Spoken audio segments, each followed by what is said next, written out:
Get right to our strategy session. Joining us now are CNN political contributors Roland Martin and Republican strategist Alex Castellanos. Guys, thanks very much for coming in. I remember back in 1980, you were a little boy at the time, Roland, so you might not remember. I was 11. There was a president named Jimmy Carter. The Democrats were in the White House. A lot of those guys, when they heard that Ronald Reagan, an actor from Hollywood, was the Republican nominee, they were going around high-fiving. Right. They were thrilled. How could the president of the United States lose to this Hollywood actor? Is the same phenomenon going on right now when all these Democrats are looking at these Tea Party candidates and saying there's no way we can lose? No, actually, I think more folks in the media are making those kinds of statements as it relates to these Tea Party candidates winning, because Republicans are also saying, look, they have some serious issues, but you cannot ignore the ground game. Who cares about endorsements? Who cares about money? The question is, can you move folks to the polls? They beat them in the primaries, and you can't ignore what might happen in the general election. It's all up for grabs, and conventional wisdom should be out the window. Because these Tea Party candidates, like Christine O'Donnell in Delaware yesterday, she beat one of the most popular politicians in the history of the state of Delaware. Yeah, and I think the message, Wolf, here is that this is an anti-establishment election. People look at Washington, Republican and Democrat, and say, all you experts, qualified people, you know, you've spent the country into bankruptcy and debt I can never pay. There's a new generation, I think, of Republicans out there that's part of this wave. The Tea Party's a part of it, but so are Scott Brown, Bob McDonnell in Virginia. You have outsider women, business women in California, Carly Fiorina, Meg Whitman. This new generation of Republican, these anti-establishment candidates just ate the old Republican establishment for a snack. They're coming to November for dinner, and only Democrats are on the menu. And Roland, you talk about the ground game, getting out the vote, which is going to be decisive on November 2nd. Who can get out the vote better? Look at this study, American University Center for the Study of the American Electorate, a study that came out and said this: Republican turnout in their statewide primaries exceeded Democratic turnout in theirs by more than 4 million votes. The average percentage of eligible citizens who voted in Democratic primaries was the lowest ever.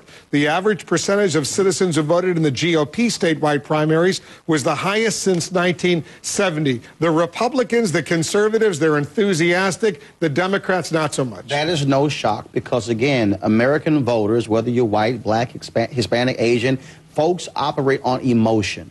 If you looked at 2006, 2008, Democrats, MoveOn.org, all of those groups, they were fired up when it came to the war and the economy, and it was anybody but Bush. You get Republicans, even when Senator John McCain was a nominee, who said, yeah, I'm not really enthused about the guy. So what the Democrats have to do over the next, frankly, 50-some-odd days, they have to do a much better job of framing the opponent, but also making it clear this is what we accomplished. They themselves, I think, have been making a major mistake by dancing around, well, we're not so sure. Look, you've had the House, you've had the Senate, you've had the White House. If you can't explain what you've done to help this country, yes, they'll throw you out, because they'll say you did nothing for us. Have you ever seen this late in the game, only, what, 6-7 weeks before an election, something like that happen? It's an incredibly powerful wave that's out there. In Florida, they just had a Senate primary, both sides, Democrat and Republicans. Democratic side, contested primary, hot. Kendrick meets, 936,000 people.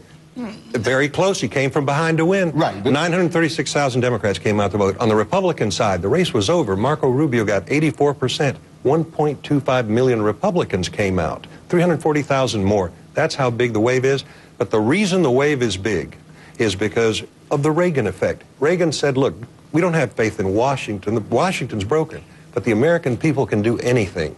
And that's the message of this election. The president's on the wrong side of that one. This late in the game, between now and November 2nd, can he change it? Well, first of all, he can do some things, but it's really not his job. The question is, when it comes to the Democratic Senatorial Campaign Committee and the House, how much money are they putting into the ground game as it relates to African Americans and Hispanics and women and young voters? How are they driving those people there? What they're doing is they're sitting around looking at their PDAs, talking to all these political scientists by saying, well, we'll just drop an ad out that'll get them out. No, you literally got to go get them, drag them out of houses and say, look, if you don't come out to vote, this is going to be the net effect. You don't want to see that happen. do anything? No, the president's stuck. He is trapped in this royalist elite message that says Washington has all the answers. You American people say that is the answer right now. Send us all your money.